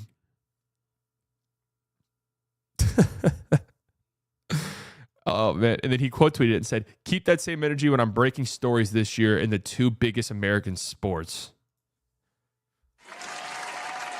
Talk your shit, King. Talk your shit. A massive swing in odds on DK Sportsbook now favors Jimmy Butler to stay with the Heat past the trade deadline. God, I don't care at all about this. The Suns are open to trading their 2031 first-round pick in a deal for Jimmy Butler. God, they're the most annoying team. They're the most annoying team in sports. They are the most annoying team in sports. All right, fine. Bradley Beal wasn't cutting it. We'll include our first-round pick for Jimmy Butler. Oh, wow. You guys will. Great. Thank you. The Cavaliers are pursuing Cam Johnson on the trade market. Cleveland can match salaries with Brooklyn by including Karis LeVert, Isaac Okoro, and draft capital. God, that would be a fantastic fit. Losing Karis LeVert, though, would kind of hurt. Here's some of the big ones. Christian Clark, who is new. He's relatively new to covering the Mavs. He works for The Athletic. The Mavs have dangled Daniel Gafford in trade talks around the NBA to hopefully acquire an impact wing defender.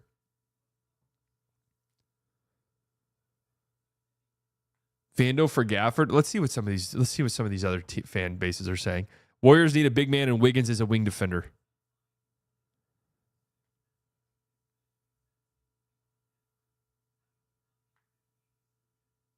I was about to say I would be in. I was about to say I could be talked into that pretty quickly. Vando for Gafford, disgusting. No thanks. Terrible idea. Maybe good for reg season, but come postseason, you're going to need multiple bigs. It's actually the opposite right there, buddy. Suns to make a play for Gafford. What would this look like, Suns fan? Please tell me, Suns fan. What the fuck do you think this trade would look like? 3-team trade where Grayson goes out for Gafford? No thanks, buddy. No, thank you. I was actually kind of thinking Cody Martin for the Mavs. Both teams have had experience trading with each other. We know that's something the Mavs like for whatever reason. They made 2 trades in the last calendar year. $8 million this year and next. Cody Martin.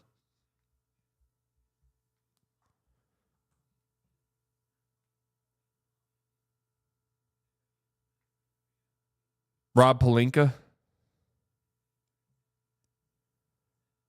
Who could Suns trade for him? Dunn and Royce. Off limits. Oh. Okay, buddy. Who could Suns trade for him? Nothing! Suns fans. That HBS broke your fucking brains. Nothing. You got nothing. You have nothing. Nothing to trade. Okay? God. The Raptors are open to helping facilitate a potential Jimmy Butler trade.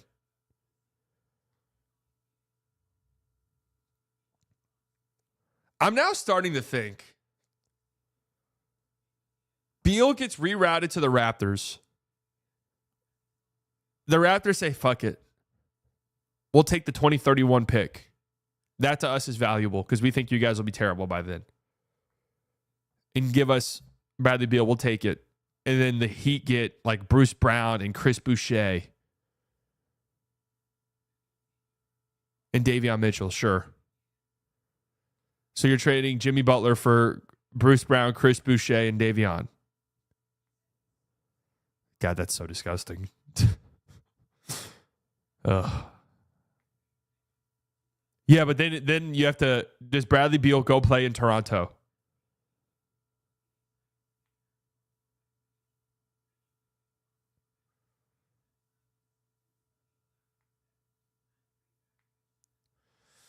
So look, I'll just say this real quick, and I don't even like really harping on this or anything like that because I don't foresee a scenario where this happens. I would trade Daniel Gafford for an impact wing defender, a player on the wing who you can slot in to play 25, 30, 35 minutes in a playoff series. Absolutely, I would do that, and I wouldn't think twice about it. That's that. I don't like even saying it because then it sounds like, I'm shitting on Gafford or whatever the case may be. That's really not it. I really like Gafford. I respect his game quite a bit. He is very important to this team currently. And with Lively in and out the lineup, yes. I think a lot of Gafford's struggles this season, and he just had a phenomenal game against the Pelicans. But I think a lot of Gafford's struggles this season could directly be tied to Luka Doncic not playing in over half the games.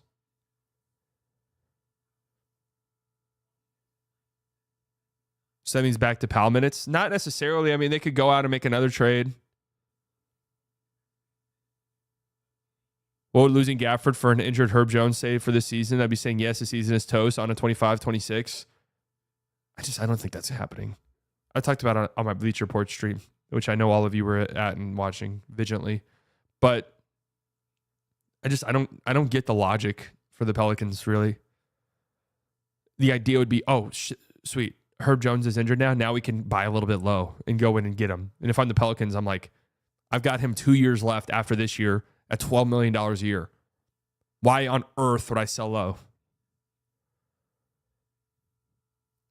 Yeah, you can rewatch a Bleacher Report stream on the Bleacher Report app, on the Dallas Mavericks feed. Just scroll down a little bit. You'll find it. Just get BI. He fixes so many issues and he's super cheap. Well, he's not cheap. He's making, what, $40 million? It's like impossible for the Mavericks to scrape together the money. What was the logic for Portland trading Drew for 2 injured players and Rob, Will, and Brogdon? Well, I mean, Drew never played a game there. Drew was making more money than Herb Jones. Drew was older than Herb Jones. Drew was 33 years old when that trade happened. So it's not like you have years to sit around. Yeah, we can wait. We don't have to trade him now. We can trade him next offseason, next trade deadline.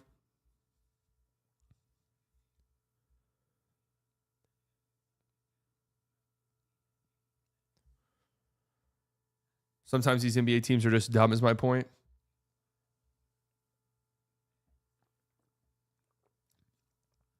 Yeah.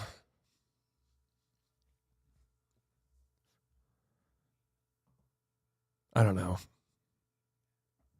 I don't see it. I don't imagine it. We want to know what I'm worried about. Matisse Thybulle.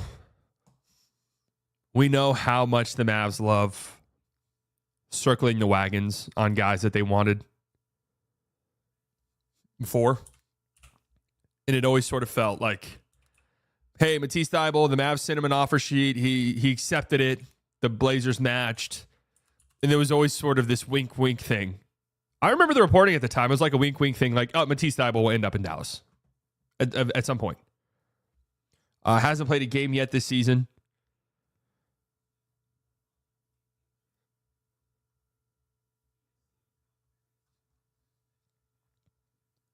$11 million this year, $11 million player option next year. Maxey. But then it's like, what Maxey in a second? Do the Blazers even fucking say yes to that? And then it is like Matisse Thybulle in the playoffs. Like,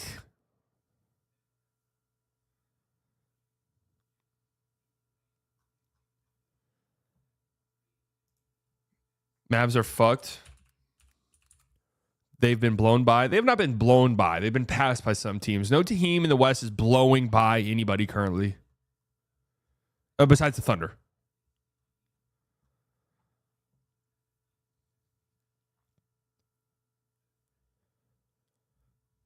I mean, look, here, the theoretical thing. Gafford for Herb. I see so many Mavs fans. I would not do this. I would not do this. Herb Jones is playing 35 minutes a game for you in the playoffs. 0 questions asked. 0 questions asked.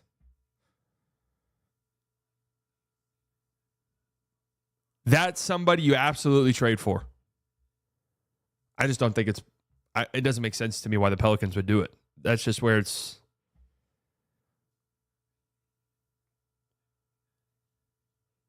What's a move my Hawks should make? Zach Razaster is ruining me. Zach Razaster? Oh, no.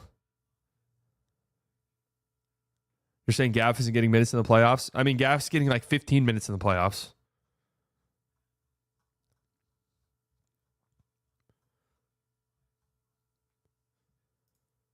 Gaff averaged 20 minutes a game in the postseason last year, and that's when his standing with the team was like at an all-time high.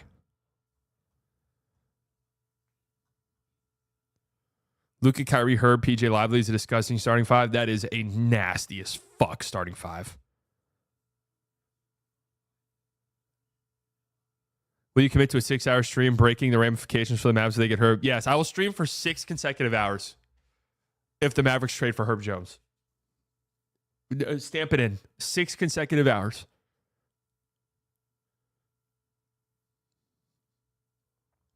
Lock it in. What was the other one I did? I said if the Mavericks traded for Cat, I would stream for 8 hours doing Luka Doncic mock trades. Granted, this was a couple years ago when Cat's value was in the toilet. Luka and Cat would be kind of disgusting. I'm thinking about it now. Luka playing next to a stretch like that.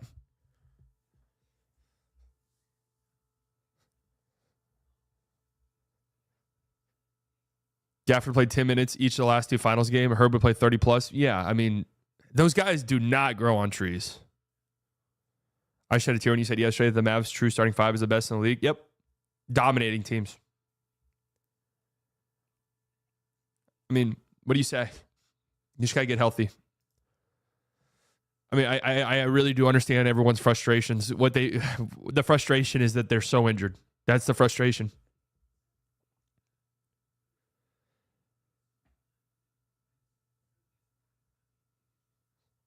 That's the frustration.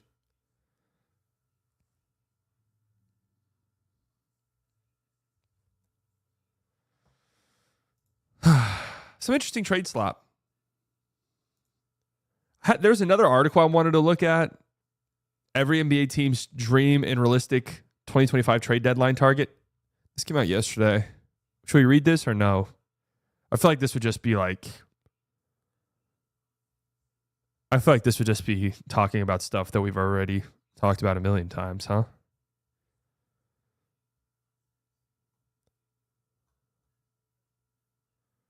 Even when healthy, they have a huge ball handling and turnover issue that will get exposed by OKC. Are you open to potential Mavericks moves this deadline? You seem dug in on the Mavs making no moves until the summer. I mean, it depends on what you want to make of this reporting. If like Gafford's on the market, they'll make a move. Some team out there would gladly take Daniel Gafford.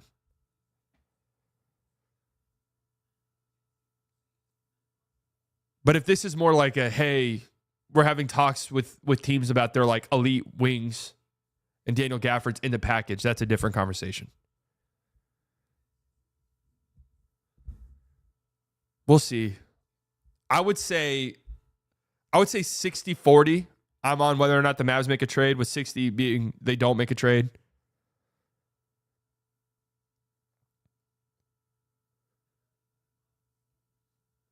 That's kind of where I'm at. Based off of just my gut feeling, obviously. I mean, I don't have an inside source. I know Nico is very aggressive, but it's really hard. This is such a weird trade season, man. I mean, we've talked about some of the names. I mean, listen to some of the names we've talked about. Like, this is a very uninspiring trade season. That's not to say teams won't get better or anything like that.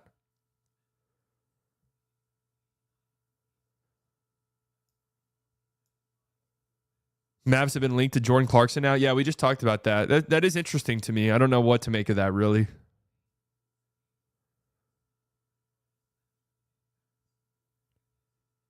Seeing like 10-90, they wouldn't make a move as far back as a few days ago for you? No, I don't know if I would have ever said 90-10, just because of how aggressive Nico's been in the past. But I still believe. The thing is, if the Mavs do make a trade, I think it'll be piggybacking on another trade. I don't see like a trade for them with some of the tanking teams. That makes a lot of sense. But if a guy's getting rerouted in a bigger trade, that's when I start to see some things that make sense. Bruce Brown gets rerouted in a bigger trade. That makes some sense. Kyle Anderson gets rerouted in a bigger trade. That makes some sense. Jared Vanderbilt gets routed in a bigger trade. Could make some sense. Toppin and Clarkson will be Mavericks. That's so uninspiring to me. I don't know. I don't know what to make of that. Who's better, Sexton or Clarkson? Sexton for sure, but he'd also be more expensive, I'd have to imagine. Yeah, Wiggins rerouted. Absolutely.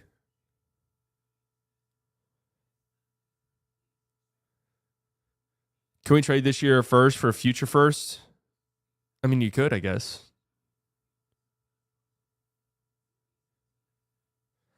I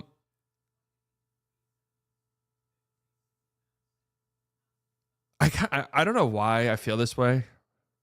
No idea why. I think the Mavs might win tonight against the Thunder. No clue why I feel that in my gut. And by the way, it's not like my gut's always like Mavs are going to win tonight. I thought they were going to lose to the Pelicans. I did. I was saying on Locked On, like, dude, you guys need to be careful about that Pelicans game. I'm not going to lie. I kind of feel like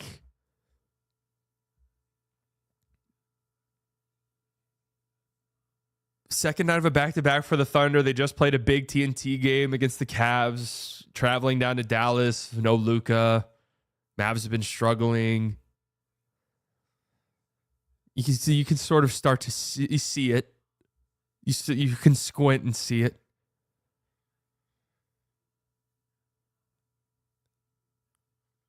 Thing is, OKC has so many inconsistent shooters, so there's a path. Yeah, no Hartenstein or Chat.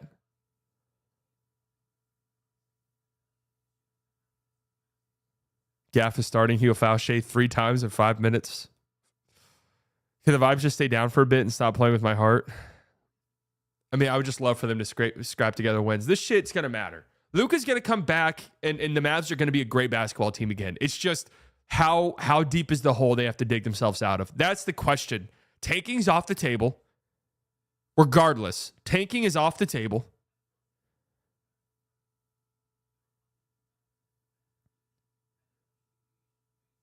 The question is,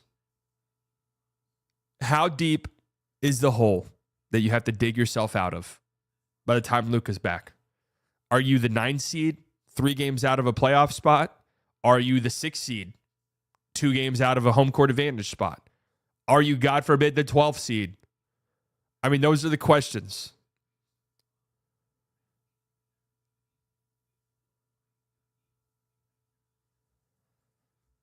Those are the questions. Because they'll be back to being a good competitive basketball team when he's back. I mean, they'll be a good competitive basketball team with Kyrie's back consistently. I do believe that. I'm also just worried they get into such a funk that it becomes hard to like mentally break out of, if that makes sense.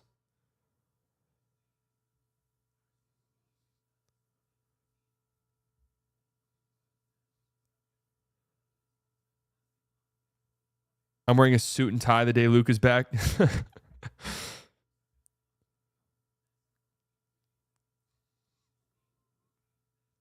Will it help if I wear my PJ jersey? Yeah, wear your PJ jersey.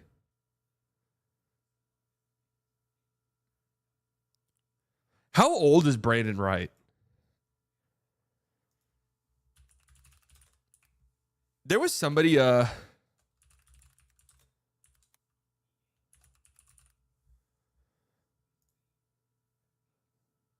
37. It's kind of crazy to look at guys like that. It's like if things happen differently in their career, like a guy like Brandon Wright, probably only retired a few years ago, but he hadn't played since 2018. He was a dog for the Mavs, man. He was. He'd be so good next to Luka.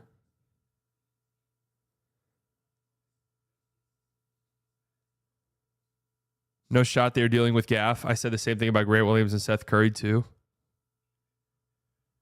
What do you mean they were dealing with? You're saying like no shot they deal Gaff? I mean, I doubt they would not trade Gafford unless it's a sizable upgrade on the wing. Like they would not do it. That's why I feel like it's not even a thing worth discussing. Like I trust Nico enough. If Gafford were to get traded, I would think it'd be for a very sizable upgrade. Like it'd be a big move for the Mavs. Otherwise, I don't think they would do it. So.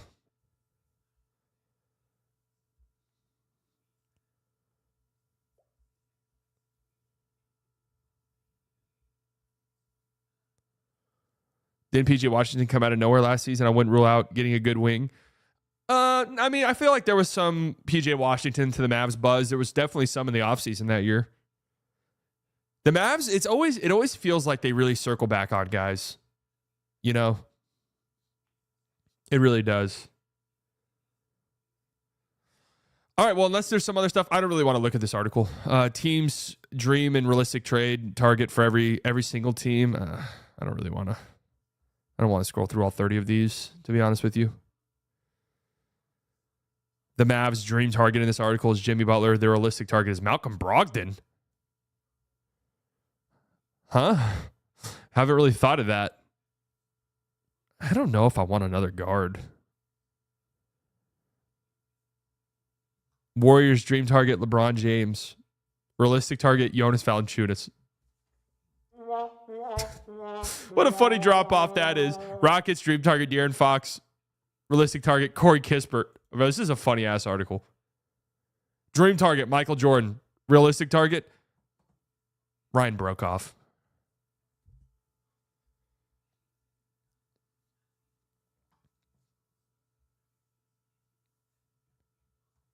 I feel like Grimes could be a surprise departure if they feel they can't pay him. The thing that is about Grimes that's interesting is it's like, was he making $5 million? It's really hard to like find upgradable upgrades that are only making $5 million. No,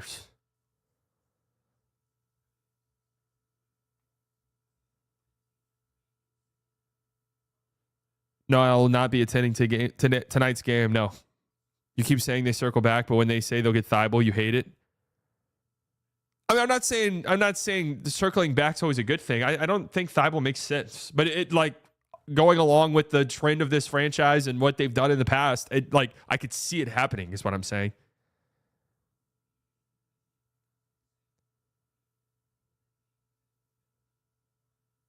I think we'll trade Maxey for him and talk ourselves into him in 20 seconds. I mean, Thibault definitely helps the Mavs in a big area of need. My only concern is like, can you rely on Thibault in a playoff setting? Probably not. He's a black hole on offense.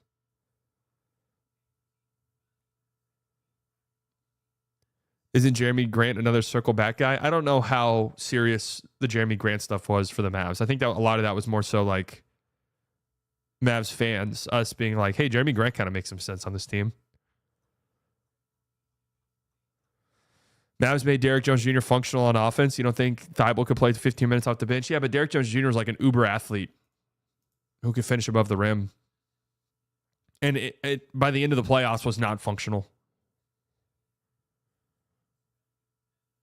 Kyle Kuzma's the circle back player. I think that might be a sleeping giant thing that we're not fully grasping. I don't know if we're not taking the Kuzma stuff seriously enough. You guys get what I'm saying? We might not be taking that seriously enough. Would you love a PJ Kuzma small ball lineup? Bro, I mean, I can't sit here and say love it in the same sentence as Kuzma ever.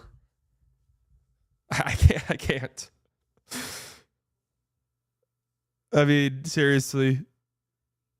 Kuzma just doesn't make sense anymore. I mean, he kind of does. You would be changing how you play.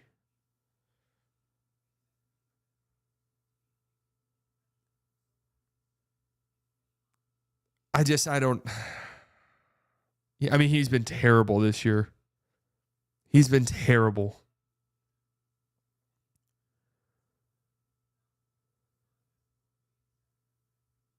John Collins would really be perfect. No, I think Kuzma would probably come off the bench if I had to guess.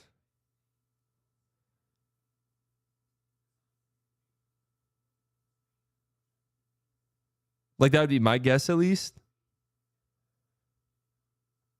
I don't think we're fully grasping the possibility of this. Haven't seen Kuzma hit a shot since 2023. How good would the pick and roll be with Luka, PJ, and Kyrie, Kuz, and Clay spacing?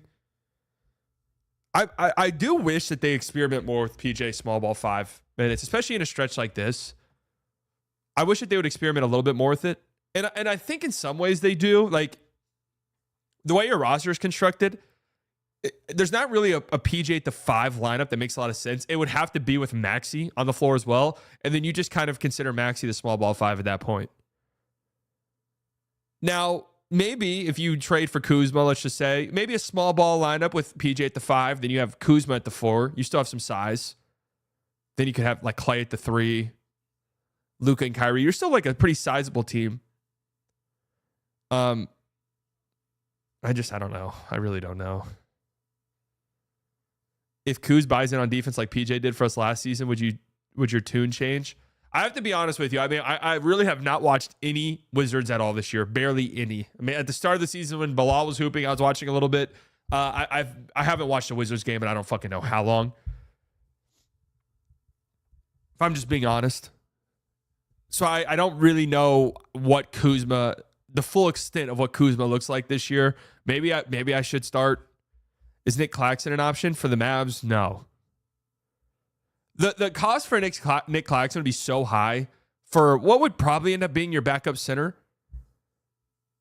that it just wouldn't make sense. Can Kuzma play any worse than now? Probably not.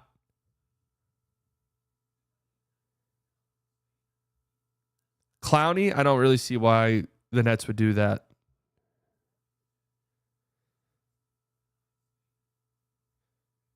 I mean, Nick Claxton could get traded. I don't think it makes a lot of sense for the Mavs to be in that market. I'm not going to lie. I'm starting to get, for the first time this whole trade season, I'm getting some butterflies today thinking about it. Getting a little excited thinking about trades now. I hadn't felt that at all until today.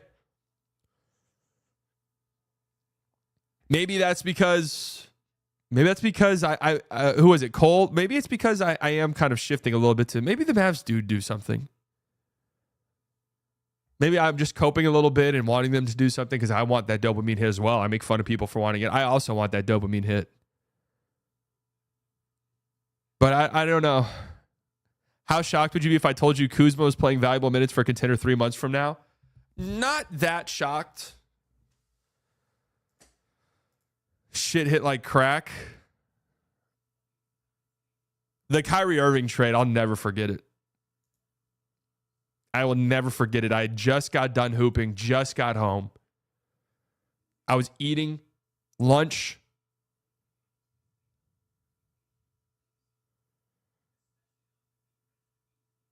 I literally, trade notification hit. I literally go, oh! Sprint to my desk that was over there at the time. Boom. Computer on. Live stream. My hair soaking wet from sweat. Incredible moment. And then the Mavericks went on to poop and shit themselves the rest of the season.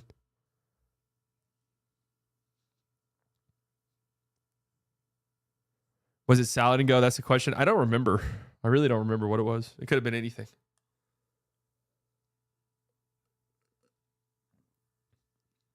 The Olynyk trade's going to hit like fucking pillow. I was at work. I live in Denver. All my coworkers were coming up and talking about it. That reminds me of the Luka trade.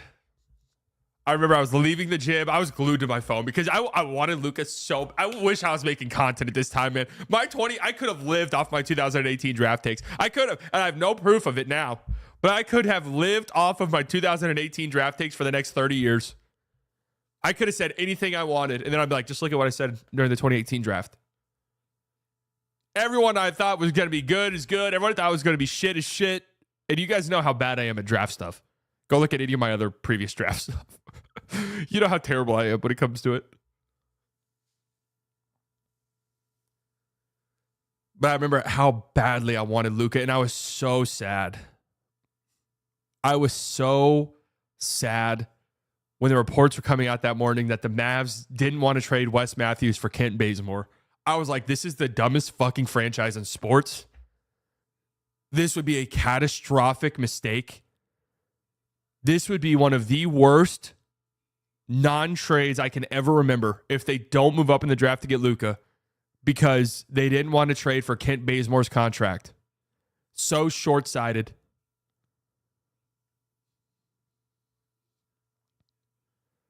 So short-sighted. I was leaving the gym on my way home in the car. Get one phone call from a friend. Didn't answer it. That was weird. Because at the time, I had the do not disturb on. So it goes straight to the voicemail thing. I had a missed call from one friend. I was like, okay, let me call him back. We chat from time to time. But he was a huge Mavs fan. So I saw that and I was like, okay, interesting. Got called twice by another friend who's a huge Mavs fan. And I was like, oh shit, something happened. I answered it. Don't wait for me moving. You're trading for Luka. I was like, ah! I was driving. What a great day. KP trade notification also hit like crack. Yeah, the one where we traded for him, I remember that. I was also on the phone with a friend.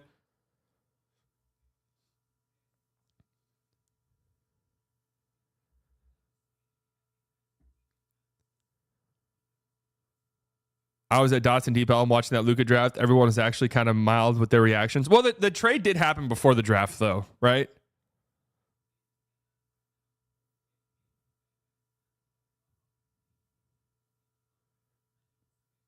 I remember we traded for Luka when I was working at Dallas. At Dillard's. I was so hyped. Shout out to Dillard's, man. All right, if you listen to this on Spotify, leave a 5-star review. I love you. Busy slate of games tonight across the National Basketball Association. You got the Magic and Celtics on ESPN at 6 p.m. You have Timberwolves Knicks in the Garden. No Dante DiVincenzo in this game, unfortunately.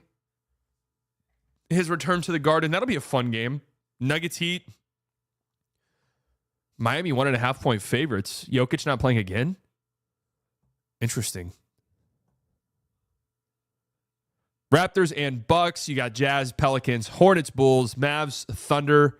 That line's been all over the place. This actually makes me think that Kyrie might not be playing. I think the line started. Yeah, the line started with OKC as a 5.5 point favorite. And it has since moved up to 8.5. I'm starting to wonder if Kyrie's not playing in this game. Grizzlies and Spurs. Wow, that game a few nights ago was must-watch television. I would highly recommend tuning into this one. And Nets and Lakers to close things off. And then, of course, a busy slate of games over the weekend. We'll be back on Monday, 10:30 a.m. Remember, we pushed it back to 10. Oh, wait, no, we won't. No, we won't. The Mavs play at 11 on Monday. All right, so no slightly early on Monday. Maybe we do Tuesday on for slightly early then. Maybe we go Tuesday, Wednesday, Friday next week. Wow, I forgot about that. Tuesday, Wednesday, Friday next week for slightly early. What up, Retina? So we'll be back on Tuesday. And I want to do a video where I go over the last 10. I'm working on it right now. Last 10 trade deadlines. I'm trying to like do a formula where I try to figure out what's like the most lopsided trades we've seen since then. It's very difficult to do for the NBA. I saw an MLB video about this. It's just easy. MLB has such an easy go-to catch-all metric. So it's easy just to look at the value players have had on teams. It's so different for the NBA. But I'm trying to figure it out myself. We'll look at it. Anyways, love you all. If you listen to this on 5-star, if you listen to this on 5-star review, leave a Spotify. Love you guys. The vibes are high. Right now, I was just saying, I kind of think the Mavs are going to win tonight. But if Kyrie doesn't play, then they're cooked. They're cooked. I got to eat. I made some pasta last night. About to eat the rest. Yeah, I will be on playback tonight. Game starts at 7:30. We'll be live at 7:30. No, Hartenstein's not playing.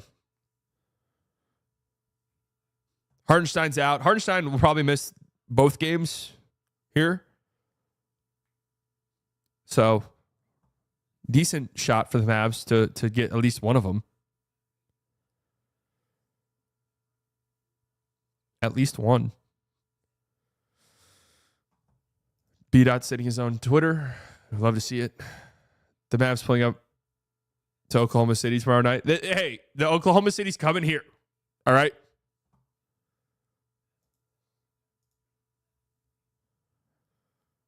B-Dot bomb.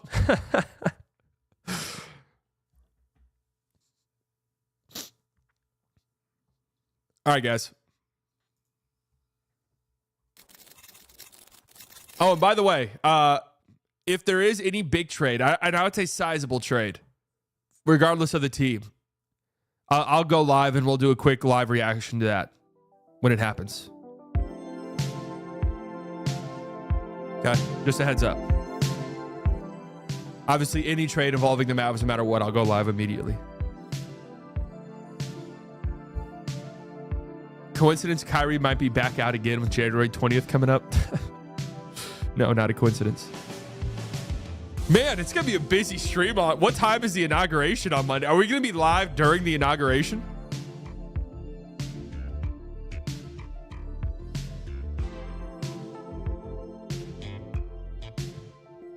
That's kind of hilarious. All right, guys. Thank you all for coming out. All the OGs, you guys, I love you very much. Could have spent your Friday morning anywhere in the world. You decided to spend it here. New subscribers, I promise you guys will not regret it. Donations, members, thank you guys so much. You never have to do that, but helps me out tremendously. Makes me feel so good. The membership stuff's coming. I promise you guys it is. We'll be live on playback.tv/slightlybiased tonight to watch this Mavs Thunder game. Depending on how it goes, we could bounce around. There's a good slate of games tonight. There's a good slate of games. Expect a video at some point this weekend, hopefully. And then Monday morning, 11 a.m., we'll be live on playback. And then Tuesday, we'll be doing another slightly early episode. Okay? Love you all. Enjoy the rest of your day. Have a good, safe weekend. I will chat with you all later. Bye!